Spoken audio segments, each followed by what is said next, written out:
The first thing I noticed was how quiet the doctor's office felt after the word ALS left his mouth. No dramatic music. No warning. Just silence. Thick and suffocating. I nodded as if he'd told me the weather. My fingers folded the medical report automatically, like muscle memory kicked in before my heart could react. Amyotrophic lateral sclerosis. Progressive. Incurable. Terminal. My husband, Ethan Bryant, was going to lose everything. His strength, his independence, his future. I walked out of the hospital in a daze, sat in my car, and finally let my hands shake. I didn't cry. I couldn't. My chest felt locked, like grief hadn't found the door yet. I went home expecting comfort. Instead, I found betrayal. Ethan was already there, sitting at the kitchen table, phone face down, posture relaxed. Too relaxed. He didn't look like a man who'd just been handed a death sentence. "Joanna," he said calmly, "we need to talk. That sentence never means anything good." He didn't waste time. No build-up. No apology. "I'm in love with someone else," he said. "I want a divorce." The words landed harder than the diagnosis. I stared at him, waiting for guilt, fear, hesitation, something. But all I saw was relief.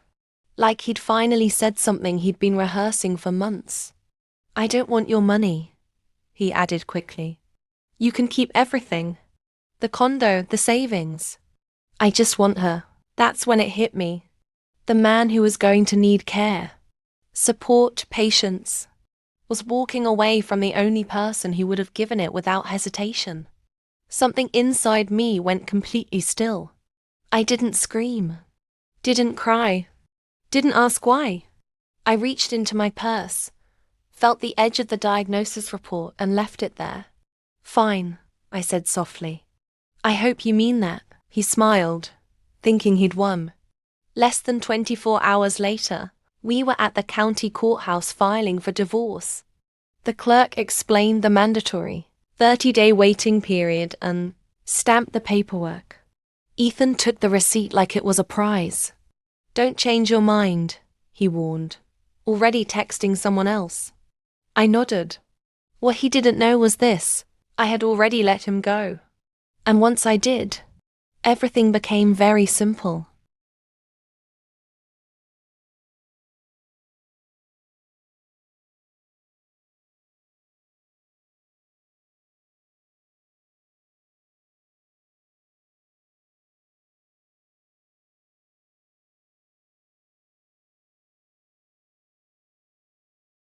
The drive home from the courthouse was silent. Ethan kept one hand on the steering wheel, the other glued to his phone. His mouth curved into a faint smile. The kind I used to recognize instantly. The kind that used to be for me. Now it wasn't. When we pulled into the driveway, he went straight to the bedroom and began yanking clothes from the closet. Suits first. Shoes next. The expensive things. The things that mattered to him. I leaned against the doorframe and watched without speaking. That's when a woman's voice cut through the quiet. "Ethan, what are you doing?" I looked up. Stella stood at the edge of the driveway, perfectly styled, eyes sharp with irritation. She rushed over, grabbed his arm, and shot me a glance that dripped with disdain. "Why is he packing?" she demanded. "You're divorced now. She should be the one leaving." I tilted my head slightly, studying her like a case I already understood. "Miss Stella," I said sweetly, "maybe look a little closer at what's going into those suitcases." Her eyes dropped. Every item inside belonged to Ethan. Her expression cracked. Ethan rushed to reassure her, voice low and smooth. "I'm coming to live with you. Of course I need my things." She turned to me again, jaw tightening. "Ethan bought this condo. You don't get to stay." That was when Ethan pulled her aside and whispered words that would change everything. "I agreed to give her everything," he said. "It's fine. We'll build something better." Stella froze. She recovered quickly, too quickly, forcing a smile as if she hadn't just been punched in the gut. "Okay," she said. "I trust you." She helped him pack. I watched, amused. What Stella didn't know was that Ethan hadn't just said the words. He'd insisted on a notarized settlement agreement, forfeiting every marital asset. He was a lawyer. He didn't do things casually. Desperation makes people sloppy. Once the car was loaded, Ethan closed the trunk and turned to me. "I'll get the rest of my things later," he said. Then they drove away. The condo felt enormous without them. Too quiet. Too full of memories I no longer wanted. I opened my laptop, listed the condo for sale, and when the confirmation pinged on my screen, I finally reached into my purse, pulled out the folded diagnosis report, and smiled, because Ethan thought he'd escaped responsibility. But the waiting period had just begun. The condo didn't stay mine for long. Within hours of listing it, offers started flooding in. Cash buyers. No contingencies. People who saw value where I now saw closure. I accepted one the next morning. That's when Ethan's law partner called again. "Joanna, did you really sell the place?" Mark asked, disbelief heavy in his voice. "Yes," I replied. "It's done." A long pause followed. "He doesn't know, does he?" "No," I said softly. "And I don't intend to explain it." Mark sighed. "He's convinced this is temporary. That you'll cool down." I ended the call before he could finish. Cooling down implies fire. I felt none. A few days later, Mark asked me to bring a file Ethan had left behind at the firm. I almost said no, but I wanted the final thread cut clean. Bryant and Cole LP still smelled like fresh polish and ambition. I remembered the day Ethan hung the brass plaque, turning to me with boyish excitement. "This is just the beginning," he'd said. I pushed the memory away and followed Mark down the hallway. That's when I saw them. Through the glass wall of Ethan's office. Stella perched on his desk, handing him coffee like a trophy. They were laughing, intimate, careless. Ethan reached for the cup. His hand shook. Coffee splashed across legal documents. He frowned, confused. Stella laughed it off, dabbing at the mess. "You must really like me," she teased. "Your hands are shaking." He smiled, dismissing it. "You do that to me." I couldn't watch any more. I handed Mark the file and turned to leave. "Joanna," Mark called gently, catching up to me. "He's under a lot of pressure." "This isn't him." I stopped walking. "No," I said quietly. "This is exactly who he is." That's when I felt it. A presence behind me. I turned. Ethan stood there. Eyes dark. Lips curled into something cold. "So this is your strategy now?" He sneered. "Playing aloof so I'll chase you." I met his gaze evenly. "Don't worry," I said. "I can love someone and still let them go." His smile faltered for half a second. The elevator doors slid open. I stepped inside without looking back.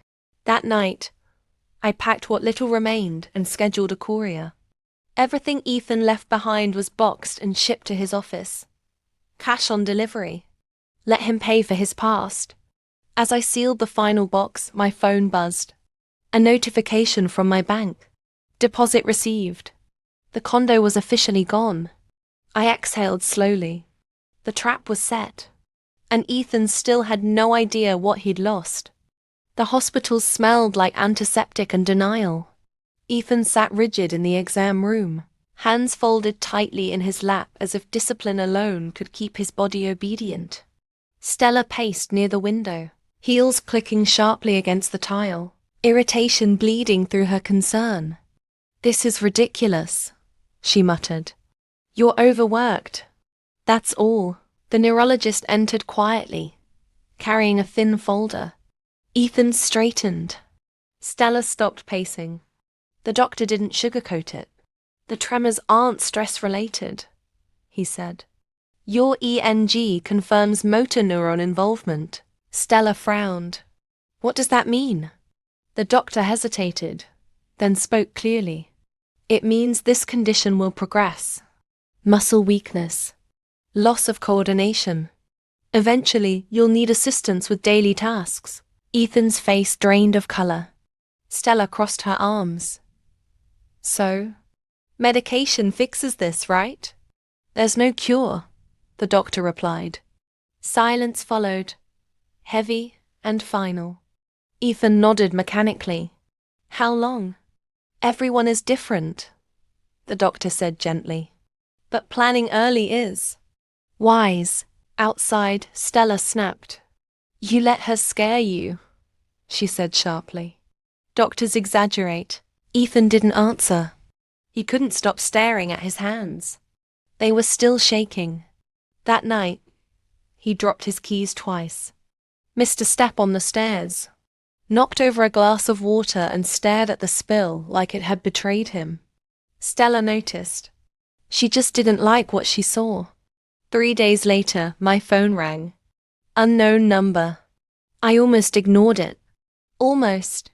Joanna, Ethan said, voice strained. I need to talk. I'm busy, I replied calmly. Please, he whispered. Just listen. I closed my laptop and leaned back. I was diagnosed, he said. ALS. I said nothing. I didn't tell you before because I didn't want pity, he rushed on.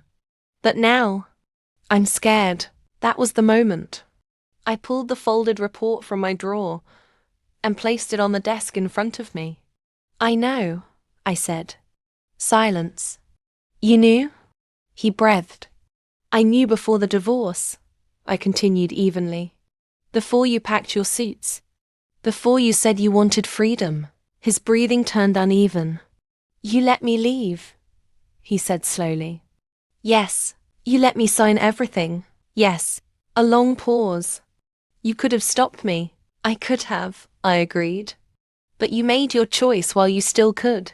His voice cracked. I need you. I stood, walking toward the window. You needed me, I said softly. Before you decided I was disposable. I ended the call. Across town, Stella stared at him as he lowered the phone. Pale and trembling. What did she say? She demanded. Ethan didn't answer. Because for the first time, he understood exactly what he'd done. Stella stopped pretending 3 days after the diagnosis. At first, it was subtle. The way she sighed when Ethan took too long tying his shoes.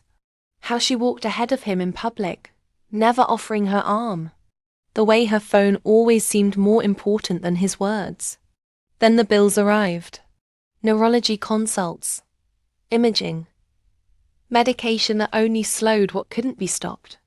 Stella stacked the envelopes on the counter and stared at them like they were personal insults. This isn't what you promised, she said flatly. Ethan looked up from the couch. He was struggling to button his shirt. I didn't know it would be this fast. You promised stability, she snapped. Security. I gave up everything, he said quietly. She laughed once, sharp and humorless. No, you gave it to her. That night she slept facing the wall. A week later, Ethan missed a step on the subway stairs and fell hard. The impact rattled his bones and whatever denial he still had left. Stella didn't rush to him. She stood there embarrassed. Get up, she hissed. People are staring. A stranger helped him instead. 2 days after that, she started coming home late. Excuses changed. Meetings, dinners, emergencies that never needed details. Ethan noticed everything now. When your body begins to betray you, you cling to patterns. One evening, she didn't come home at all. His phone rang the next morning. Not Stella. Alauya. We need to discuss your living arrangements, the voice said briskly. The lease is in Ms. Carver's name. She's terminating it effective immediately. Ethan sat in silence, phone heavy in his hand. Across the city, I sat in my new apartment, Smaller, quieter, perfect. I was unpacking when my doorbell rang. Mark stood outside, eyes tired. "She left him," he said. "I know," I replied. "She wants to make sure she's not responsible for his care." I poured us both coffee. "She isn't," I said calmly. "Neither am I." Mark studied me carefully. "You're colder than I remember." "No," I corrected. "Unclear." That night, my phone buzzed again. "Ethan." Voicemail. His voice was unsteady, almost unrecognizable. "I don't know where to go," he said. "I can't do this alone." I deleted the message without listening twice. Because the truth was simple. Love that only exists in good health was never love at all. Ethan signed the agreement the next morning. Slowly, carefully, without negotiation. The terms were simple. I would arrange his care. I would oversee his finances. I would make decisions when he no longer could. But he would never live with me. Never claim me. Never confuse assistance with forgiveness. Everything would be documented. Controlled. Final. When he finished signing, he didn't look relieved. He looked emptied. I placed him in a private long-term care facility. Clean, professional, expensive. The kind people assume means love still exists. It didn't. I visited once a month. Always on schedule. Always brief. We talked about neutral things. Weather, books, the news. Never us. Never the past. Never what he lost. As the disease progressed, so did the silence. His voice weakened. His hands curled inward. Pride faded faster than muscle. One afternoon he looked at me and asked, "Did you ever hate me?" I thought about it. "No," I said honestly. "Hate would have meant you still mattered that way." Tears slid down his face. I stayed seated until they stopped. Stella never came. Not once. When Ethan passed, it was quiet. No drama. No apologies left unsaid, just time finally running out. I handled everything. The paperwork. The arrangements. The closing accounts. There was nothing left to fight over. Months later, I stood in my apartment, sunlight pouring through open windows, holding a cup of coffee that stayed warm in my hands. My life was smaller, but it was lighter. I had loved someone fully. I had been discarded, and I had survived without becoming cruel. That mattered to me. Some people think revenge requires destruction. It doesn't. Sometimes, the strongest ending is simply this: letting someone live with exactly what they chose, while you move on, completely free.